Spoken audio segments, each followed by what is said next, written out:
podemos somar forças pelo interesse da cidade de Anápolis. E eu tenho feito a minha parte em Brasília, trazendo os recursos, trazendo os investimentos, trazendo as obras como você disse mesmo, que não vieram no governo federal anterior. Não veio. E agora eu estou trazendo com o governo do presidente Lula. Então são obras efetivas para servir a nossa comunidade. Deputado Rubens Ottoni, um outro debate que a gente tem feito aqui, e Anápolis vive uma situação crítica em relação a isso, é sobre transporte público, transporte coletivo. Vive uma crise danada. A empresa que tem a concessão do serviço aqui no município diz que está operando o transporte aí com prejuízo de 3 milhões de reais por mês, né? A gente tem um serviço ruim, né? Um modelo hiper, super, ultra, né? Ultrapassado demais da conta. Nós ainda temos um transporte coletivo aqui, deputado, que ainda funciona nos tempos em que ele era conduzido, né? E a empresa era do seu João Queiroz. Lá atrás ainda com a antiga TCA, quer dizer, de lá pra cá pouca coisa mudou, a não ser a integração da passagem, que foi uma coisa já mais moderna e tal, mas o restante a gente ainda tem um modelo muito ultrapassado. Não tá na hora de Anápolis mesmo discutir um novo modelo, porque a cidade vai crescendo e vai surgindo essas necessidades. Não tá na hora da gente debater, discutir uma nova sistemática de transporte coletivo, um novo modelo, aperfeiçoar, modernizar, e o presidente Lula tá dizendo aí que vai fazer desse mote na campanha de 2026. Eu acho que não está na hora de a gente discutir mesmo mais seriamente essa questão, deputado? Com toda certeza. Na Câmara dos Deputados, eu sou membro titular da Comissão de Viação e Transportes. E lá na Comissão de Viação e Transportes discutimos muito a questão das rodovias, mas também do transporte urbano. Eu faço parte da Frente Parlamentar Mista de Logística e Infraestrutura, a FRENLOGE. Isso. Sou vice-presidente e coordenador da Câmara Temática de Mobilidade Urbana, que é a responsável pelo transporte coletivo. Então eu participo ativamente desse debate em Brasília e nos estados da federação. Sou chamado em vários estados para poder acompanhar, porque eu sou o coordenador da Câmara Temática de Mobilidade Urbana. A verdade, Cândido Filho, é que nós estamos vivendo um momento de ressignificação. Mudamos a realidade do transporte, porque o transporte coletivo, você falou aqui na época do João Queiroz, o Miguel Braga. Isso. Nessa época, a realidade do transporte era diferente. De lá para cá, mais pessoas tiveram acesso ao carro. Agora tem o Uber para o transporte mais curto. Então a realidade do transporte coletivo, ela hoje é mais complexa. Para dar uma solução não é tão simples quanto antigamente. Todos tinham que pegar o transporte, então digamos, aquilo ali era um grande negócio. Agora a situação é diferente, tem competitividade. Se você for fazer uma pesquisa de quantas pessoas usam o transporte coletivo hoje em relação à proporção que usava há anos atrás, isso é muito diferente. Então, eu estou falando isso para concordar com você. Isso exige do gestor uma responsabilidade, uma iniciativa de fazer pesquisa, de planejar, de buscar alternativas, de conhecer experiências novas que estão acontecendo em outras localidades, para a partir daí você gestar um modelo que atenda às necessidades do nosso município. Então esse é o grande desafio, e o presidente Lula está acenando com isso, acenando aos municípios à disposição de temos que ter uma política geral para garantir o transporte coletivo, porque o transporte coletivo, apesar que o mundo mudou, a realidade mudou, mas o transporte coletivo urbano, ele continua sendo necessário, importante, fundamental para grande parcela da população. Então, ele é preciso, e aí eu avanço ainda mais. O poder público municipal, estadual, eles precisam também se organizar para eles poderem garantir o transporte público para a população. Precisa. Como hoje a gente garante. Nós não temos o SUS para garantir o quê? A saúde pública. Saúde, tratamento. Quem pode fazer particular? Maravilha. Então, no transporte tem que ser a mesma coisa. Quem pode ter o seu particular, tem o seu carro, pode pagar isso aqui. Ótimo, mas quem não pode, transporte público. Tem que garantir o transporte público para que o trabalhador tenha acesso e possa ter dignidade. Então, hoje nós caminhamos para isso. Inclusive, lá na Câmara dos Deputados, nós temos um debate, tem um projeto que o serviço Igual nós temos o SUS, o Sistema Único de Saúde, nós temos o Sistema Único de Mobilidade. É uma proposta que está sendo debatida na Câmara e no Senado, dentro do marco regulatório do transporte, da mobilidade urbana. Serviço Público de Mobilidade, é isso? Podemos garantir. Porque às vezes, deputado, a gente percebe nós temos mais de 100 cidades no Brasil onde não existe mais pagamento de transporte de tarifa. Não tem mais tarifa. O município banca. Isso. Então, já existem exemplos disso no Brasil. Mais recente agora foi Palmas, que contratou uma empresa para poder fazer o transporte público, paga X para a empresa, cobra uma passagem bem acessível à população, não é totalmente gratuito, mas cobra uma passagem bem acessível, e o sistema, as informações que eu tenho é de que está funcionando às mil maravilhas. Eu falo também sempre aqui, deputado, que parece que existe um complô contra Anápolis, porque lá na região metropolitana de Goiânia esse problema já foi resolvido. Se bem que acho que óleo diesel como combustível para transporte coletivo já é ultrapassado. Precisamos pensar numa energia mais limpa também, que polua menos, para a gente diminuir um pouco a poluição ambiental nos grandes centros. Mas lá em Goiânia, na região metropolitana, conseguiram lá um subsídio para o óleo diesel. Por exemplo, com a extinção do ICMS, que é um imposto estadual. Anápolis, a gente não percebe que essa luta esteja sendo feita para cobrar, inclusive, do governo do estado essa responsabilidade para baratear a tarifa que é paga pelo cidadão anapolino, aquele que utiliza o transporte coletivo. Não está na hora também da gente, de repente, pressionar o governo, democraticamente falando, para que ele compareça com a sua parte também, deputado? Com toda certeza, e é muito importante que haja uma mobilização e haja uma organização, uma unidade de ação entre poder público municipal, o executivo, o legislativo e também o setor produtivo do município. Quando há essa união, esse interesse de trabalhar em conjunto, as coisas avançam. Vou te dar um exemplo, o quanto que nós estamos atrasados, concordando com o que você está falando. Hoje nós estamos atrasados em relação à própria cidade de Anápolis há 20 anos atrás. 20 anos atrás, eu estava iniciando em Brasília como deputado federal, eu chamei um trabalho de unificação do setor do executivo, do legislativo e do setor produtivo, para unirmos as forças para defendermos um projeto para a cidade de Anápolis. Olha aí. E naquela época, um grande gargalo que nós tínhamos aqui em Anápolis era a questão do contorno viário de Anápolis. Eu lembro disso. Nós tínhamos problema lá no trevo da Jaiara, que era chamado Trevo da Morte, ali na saída para base aérea era o Trevo da Morte também. A saída para Brasília era pior ainda, ali no trevo da TCA.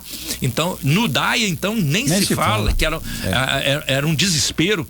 E então nós unimos as forças, parecia que aquilo lá era impossível de resolver. Nós unimos as forças e eu liderei essa movimentação em Brasília, era governo do presidente Lula, em 10 anos. Quer dizer, em 10 anos, de 2004 a 2014, nós fizemos o viaduto, o trevo lá da Vila Jaiara, fizemos o viaduto ali do trevo para a base aérea, fizemos o viaduto para a saída de Brasília, que é o viaduto Miguel Braga, e fizemos o viaduto do DAIA. Isso sem contar as trincheiras que foram feitas de passagem de um lado para o outro da pista, e sem contar a duplicação de Anápolis até Interlândia, porque ali nós iniciamos a duplicação da Belém-Brasília. 16 quilômetros de duplicação, e lá tem o viaduto também na saída para Sousânia. Tudo isso foi feito, todas essas obras foram realizadas em 10 anos.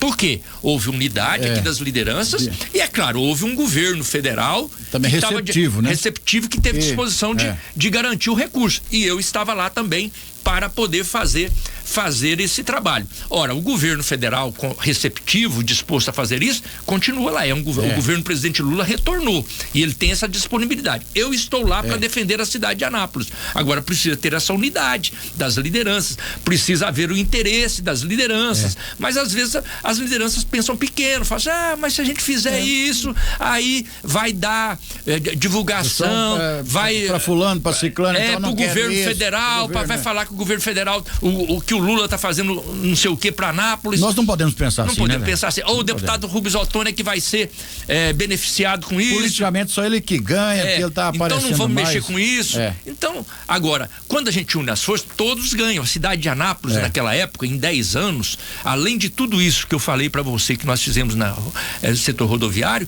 nós fizemos 900 quilômetros de ferrovia ligando Anápolis até o porto de Itaqui, no Maranhão. Correto. E isso para Anápolis foi muito importante. Nós iniciamos em 2004, em 2014 a presidenta Dilma estava em Anápolis para inaugurar a ferrovia Norte-Sul. Então, quando existe disposição de trabalhar em conjunto, as coisas avançam. Justamente. E eu tenho falado isso. Eu, como deputado federal, estou à disposição para ajudar a cidade de Anápolis, independente de partido político, independente de quem esteja à frente da prefeitura, independente das disputas eleitorais, eu quero ajudar. Mas tem que haver interesse das outras lideranças de também fazerem a sua parte. E nós de Anápolis, gente, precisamos provocar esse despertar, né? A cidade passou muito tempo aí, né, deputado, né? Lamentavelmente, sem ter lá, o governo passado, por exemplo, gente, não tem um tijolo aqui na cidade, mas esse tijolo aqui foi colocado pelo governo passado.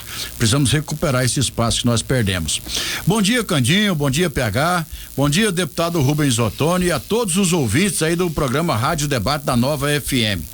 A minha pergunta ao deputado: é possível fazer um projeto que diminua na Justiça do Trabalho o excesso de recursos, pois é inaceitável uma ação na Justiça do Trabalho levar 15, 20 anos ou mais para uma decisão trabalhista. Tá dizendo aqui o Eduardo Pereira de Souza. Eduardo, um grande abraço a você. Grande abraço, Eduardo. Tá reclamando aqui do excesso de burocracia e de exigência na Justiça do Trabalho. Se dá para poder fazer um projeto para agilizar isso mais, dá para fazer isso, deputado? Podemos tentar, e aceitamos sugestão. Essa é uma maneira nossa de trabalhar. Eu recebo toda semana inúmeras sugestões, a gente encaminha para o processo legislativo, para a assessoria, para estudar a viabilidade de mudar alguma regra que possa beneficiar cada segmento. No seu caso aí, estou à sua disposição para poder recepcionar alguma sugestão e posso fazer aí um estudo também legislativo para ver uma forma de ajudar. Maravilha. Então, Eduardo, entre em contato lá com a assessoria do deputado, com o pessoal lá, para poder de repente viabilizar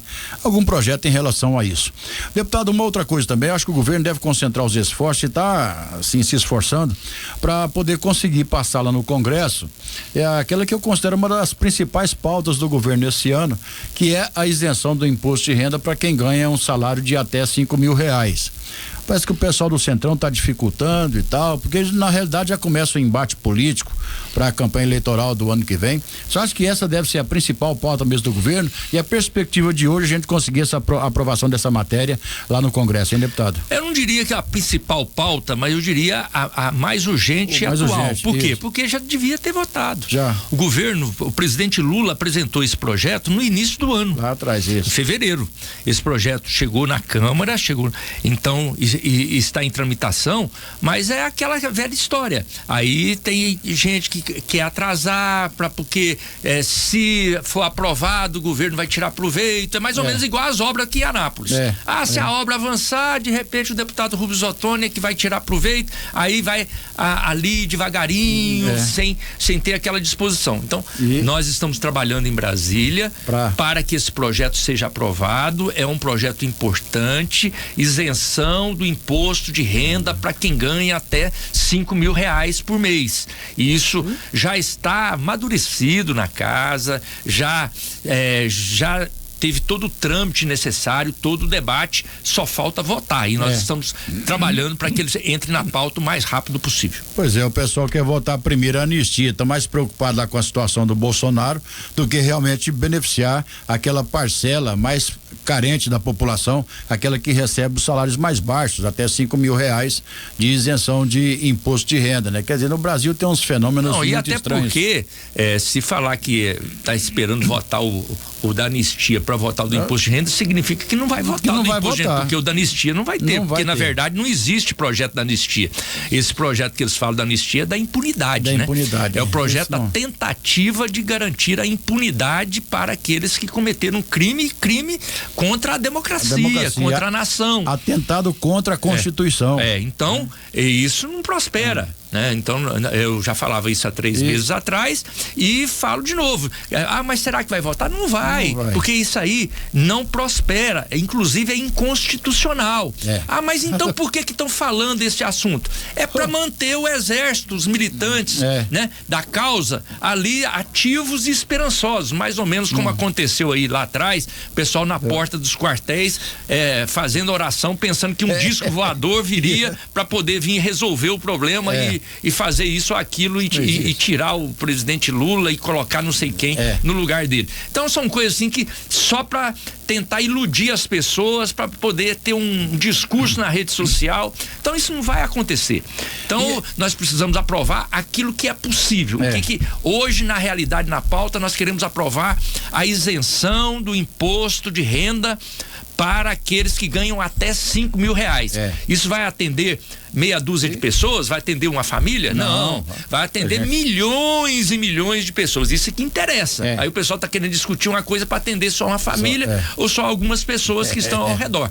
Essa é a diferença de um projeto e de outro. Não, e um outro detalhe também, né, deputado? Já que o senhor tocou no assunto em relação a esse julgamento dos golpistas aí, do pessoal do 8 de janeiro, aquela cúpula lá que tentou dar um golpe militar no Brasil. E ainda bem, não quero que você fique chateado com o que eu vou falar aqui, e parabéns ao Supremo Tribunal Federal por ter tomado essa iniciativa e ter punido os golpistas. Você sabe por quê?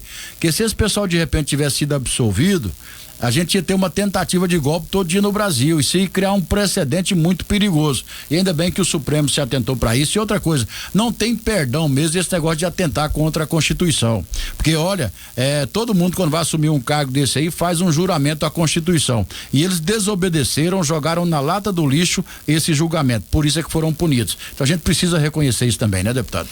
Não tem dúvida. O que é preciso saber é que numa democracia você tem a sua referência maior na Constituição. A Constituição, ela existe, não é para que um cumpra e o outro não cumpra, ou eu cumpro só até aonde eu acho conveniente. Não, a lei ela tem que ser para todos e ela tem que valer todos os pontos da lei.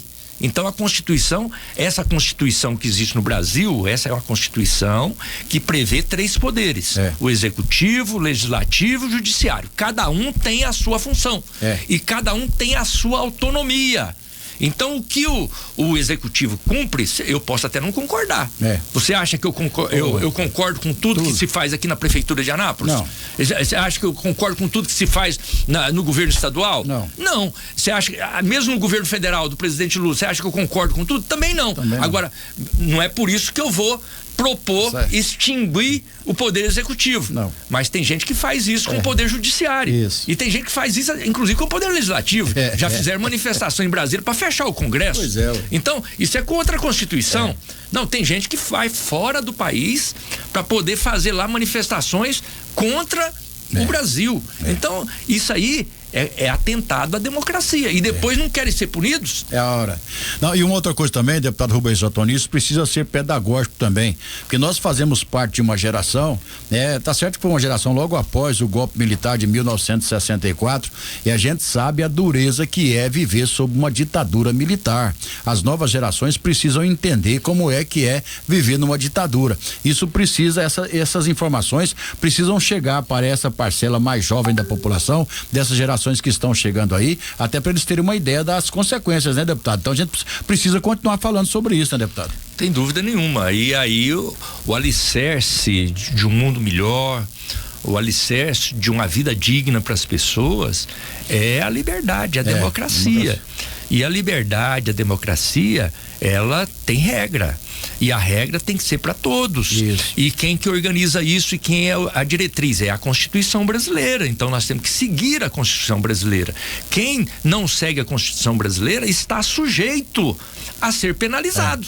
É isso. Então agora, não querer que aqueles que são contra a Constituição, atacam a Constituição, não serem punidos, você está abrindo um caminho, um precedente muito perigoso. Maravilha. Deputado, estamos caminhando para o final da entrevista aqui, mas não posso deixar de aproveitar aqui sua presença, falar um pouquinho de política, mesmo porque a deputada Adriana Costa, na última semana, ela assumiu o comando da direção estadual do Partido dos Trabalhadores e nós estamos às vésperas de mais um processo eleitoral. Nós teremos o ano que vem eleição para governador, senador, deputado federal, deputado estadual.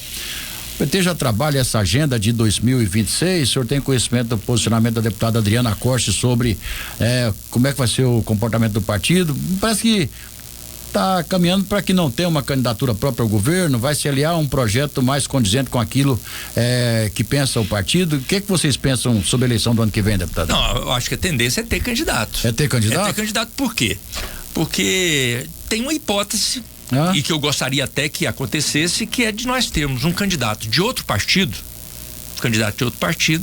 que tenha a disposição de defender o projeto nacional coordenado pelo presidente Lula. Não é novidade para ninguém que a prioridade do Partido dos Trabalhadores é a reeleição do presidente Lula. E a reeleição do presidente Lula, para a reeleição do presidente Lula, nós queremos também trabalhar, aumentar a nossa representação no Congresso Nacional e a representação na Assembleia Legislativa. Então a nossa prioridade aqui em Goiás é passarmos de 2 deputados federais pelo menos para 3. Na passada só tínhamos um, elegemos a Adriana, passamos para 2. Agora nós queremos passar para 3. Na Assembleia Legislativa nós temos 3, queremos passar para 5. Esse é o nosso objetivo.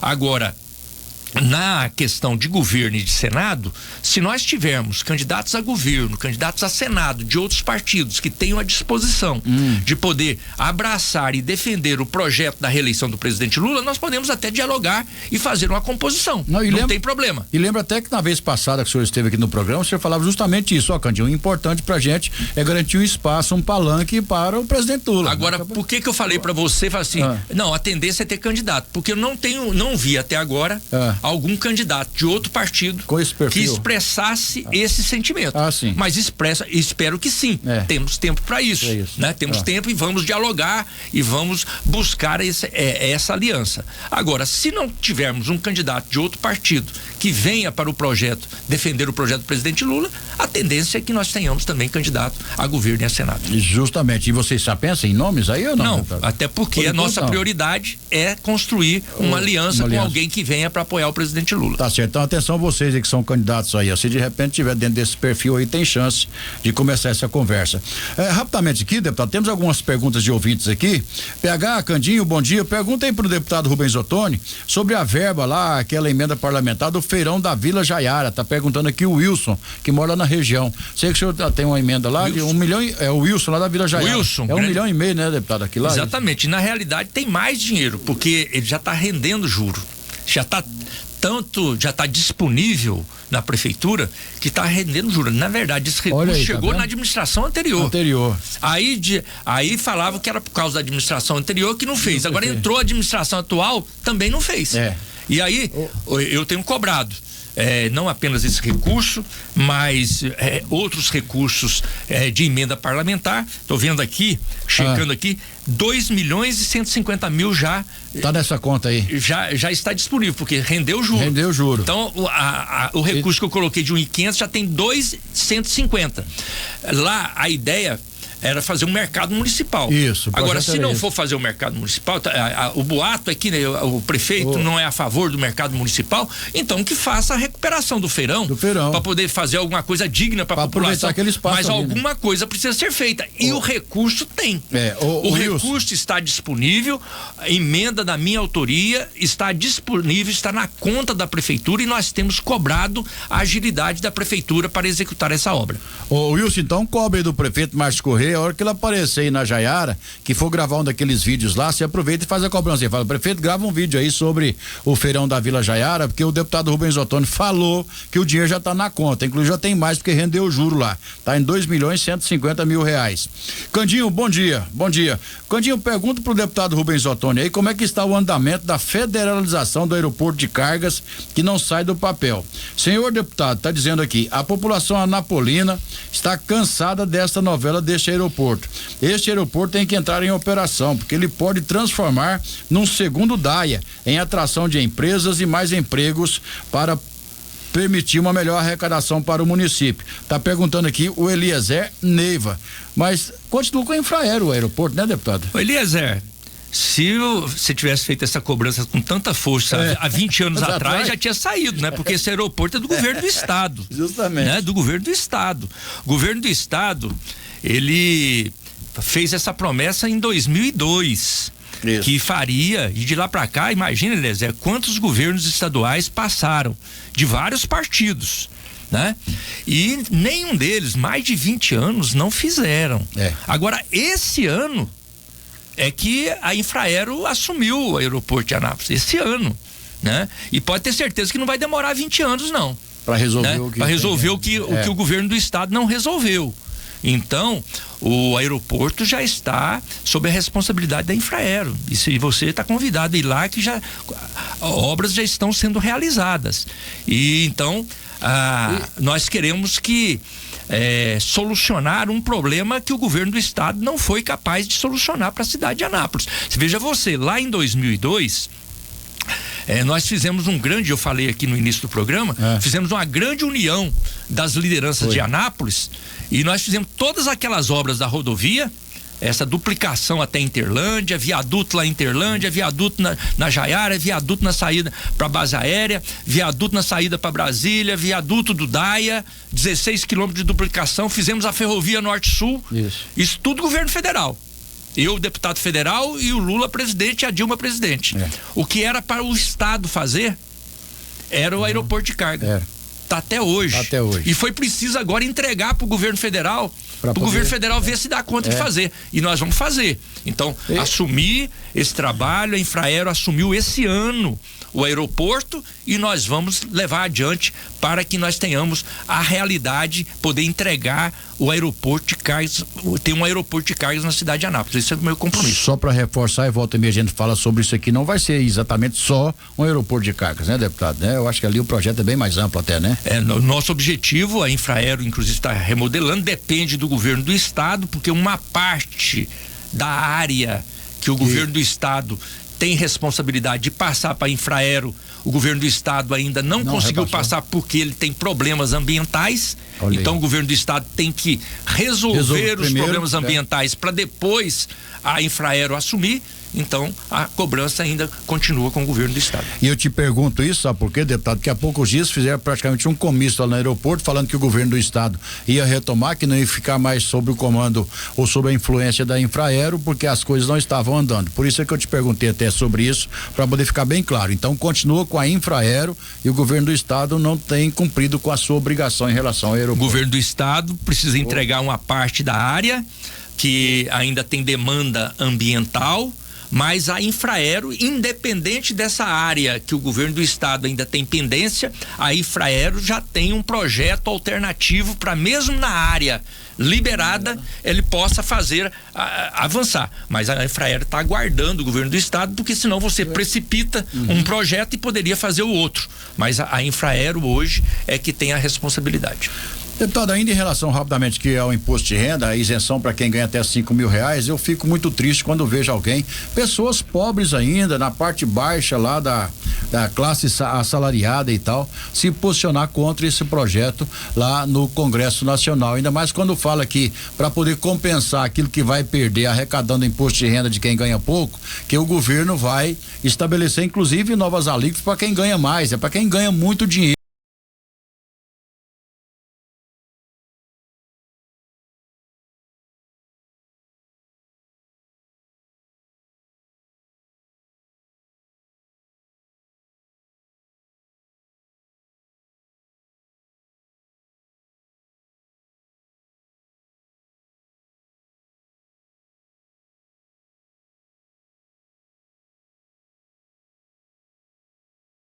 para quem ganha 600 mil, 800 mil, R$1 milhão por ano, e tem gente que ainda é contra. Quer dizer, nós continuamos vivendo num país onde o rico às vezes tem que pagar imposto, mais imposto porque ganha mais, ele fica chateado porque ele quer que o governo continue tirando de quem não tem.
Completei agora na semana passada 187 municípios visitados só neste ano de 2025. E vai chegar aos 246 até o ano que vem. Até o começo, eu quero pelo menos até fevereiro visitar todos os municípios visitados, né?